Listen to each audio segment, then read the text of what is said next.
Thank you. I'm Andrea Mueller, and this is Erica Strecker, and we made the journey with Heather Warman a few weeks ago. So, Heather, Eric, and I made the 20-hour trek to Cannonball, North Dakota, to Standing Rock Reservation. Upon arrival to the prayer camp, we were instructed that to attend any action, you must take a 2-hour training first. The value principle and training methodology is as follows.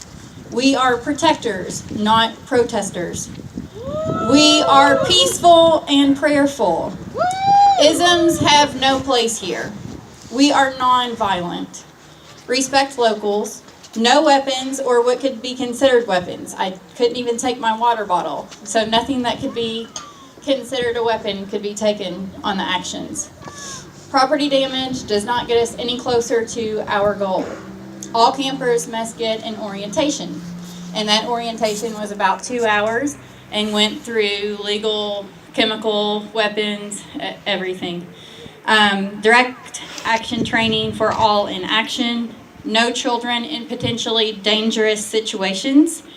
We keep each other accountable, and this was really important because with the militarized forces, I'm sure it would be very easy to be angry. And so if we were to notice that anyone got angry, then we needed to talk them down and say, hey, we're here for peace and prayer, not for violence. This is a ceremony, act accordingly. No violence, only protection of the water and each other. We were taught group protection techniques, how to deal with tear gas, and how to help each other in attack situations. At no point in our full 3 days and nights at the camp did we ever hear anything to the contrary of this. The first day was getting oriented, getting camp set up, helping build a military-style tent for a kitchen, and going through the action training. That night, sound cannons were executed at least 2 times for an hour each time so that the people at the camp couldn't sleep. These are military tactics to reduce morale and keep campers too tired to fight. Well, it didn't make me too tired. It did make me tired, but it made me want to fight more. And it made all of us want to fight more. So the next morning, upon waking early, the next morning, we participated in a beautiful morning prayer ceremony around the sacred fire that has been burning since April, and prepared for our action that day at noon. To prepare for arrest, we had to write the legal number on our arm in a Sharpie marker and carry our IDs and $20 because apparently your right to a phone call only exists if you can purchase a phone card. And that call is not free. We all gathered in the circle of 7 teepees to prepare for the march with hundreds of other protesters. The peaceful march led us to the riverbank to form the letters of Free Red Fawn with hundreds of people, where most people wore red in honor of Red Fawn.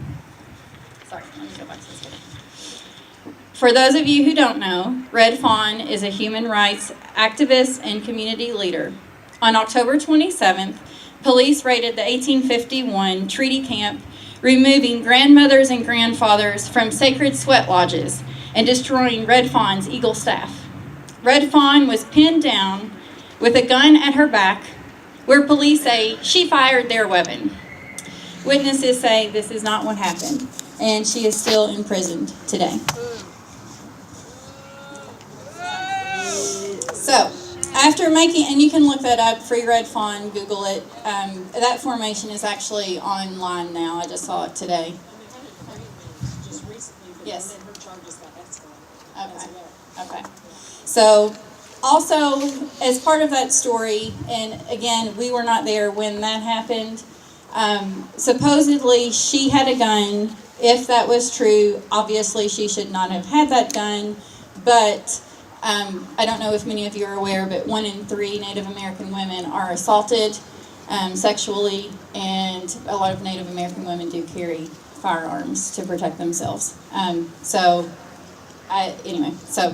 After making the formation, where several photos and videos were taken, we made a peaceful march to the bridge where youth and women led the way. It was a beautiful display of support where the flags, the red, and the many people, including a few celebrities and a lot of media, gathered.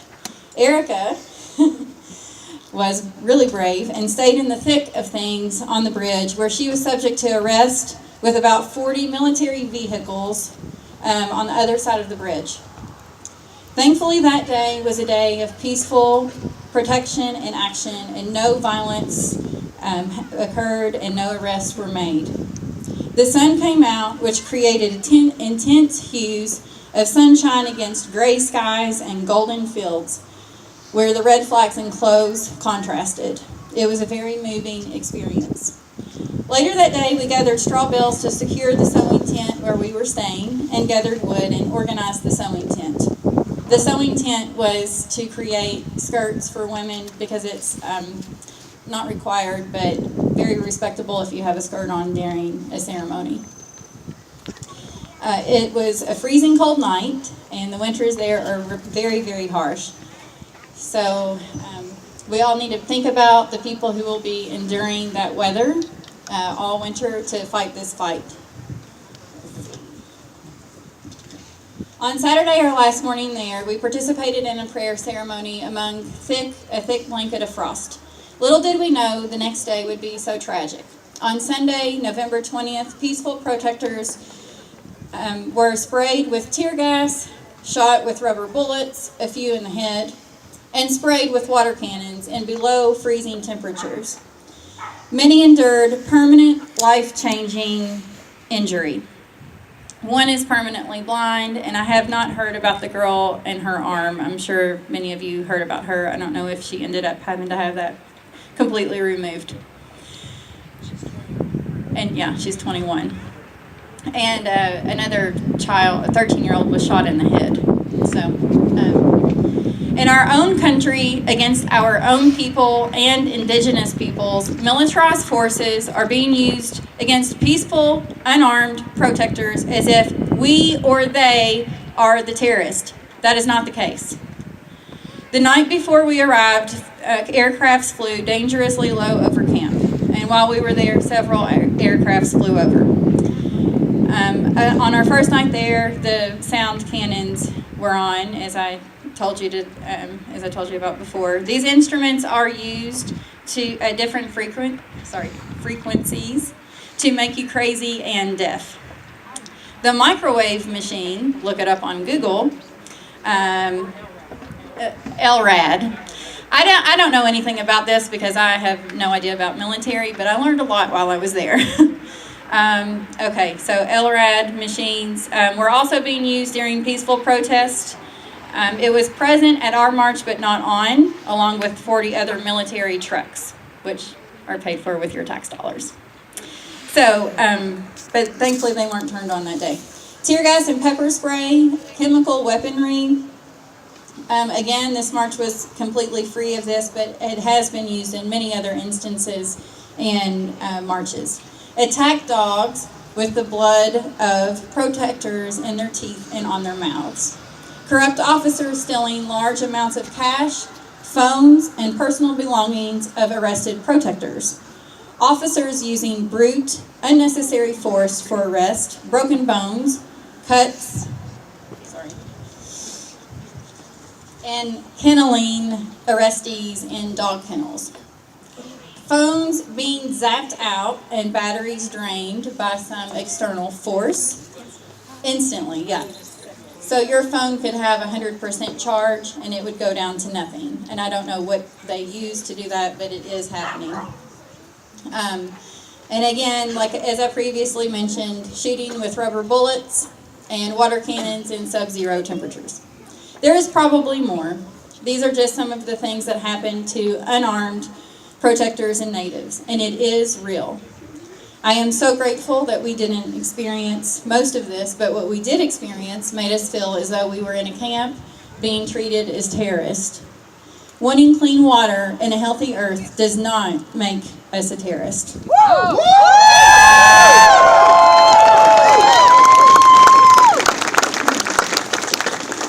Remember, this is all so that a corporation can garner more profits. That's it. This pipeline has zero cost-benefit to ratio for our or their people. It is unnecessary. It will only provide 15 long-term jobs. 15. The rest of the money goes to transfer energy partners' pockets. But this is more than a pipeline and a clean water protest. It is the continued dishonor of broken treaties, hundreds of them, stolen land, and a massacre of indigenous people all over our country. We must stand up with Standing Rock and the rest of Native Americans all over to protect what is sacred. Defend the sacred. Mini Wakoni, water is life. Hold on. One more. Sorry.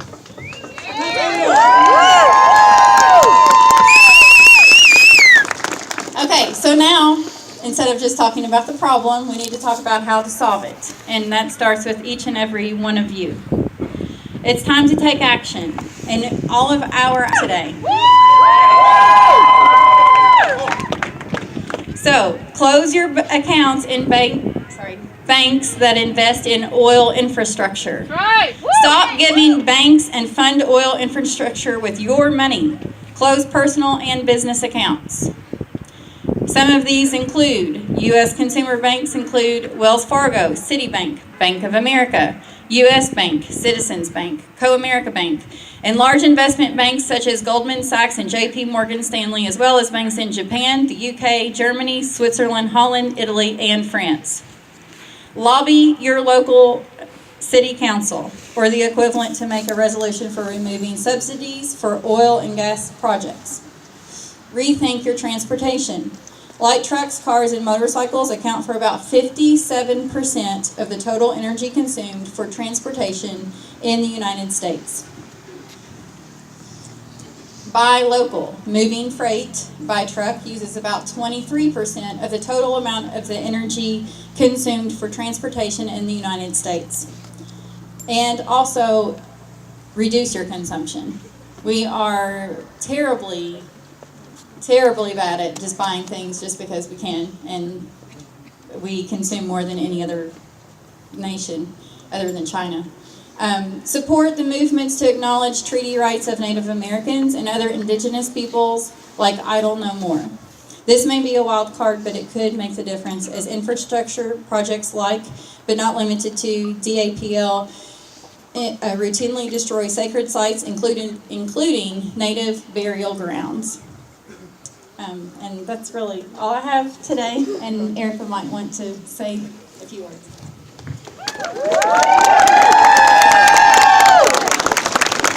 Thanks, Andrea.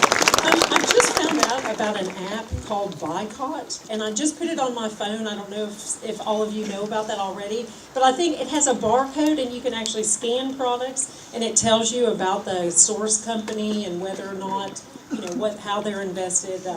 It sounds like an interesting thing. Like I said, I just put it on my phone. I haven't played with it much. But I saw the post from Winona LaDuke this morning, and I think it might have taken place yesterday. But she said with the DAPL pipeline, there's a 57% chance that if it's constructed, it will break, it will leak. That's not a percentage that I'm willing to live with. So, I'm just glad to see people here today and taking action. Call the White House. Call everybody. Call them every day. Call them over and over and let them know what you think. We heard that actually phone calls is the best way to be in touch, and they chart it. They keep count of who's called in. So, make your voice heard. Thank you.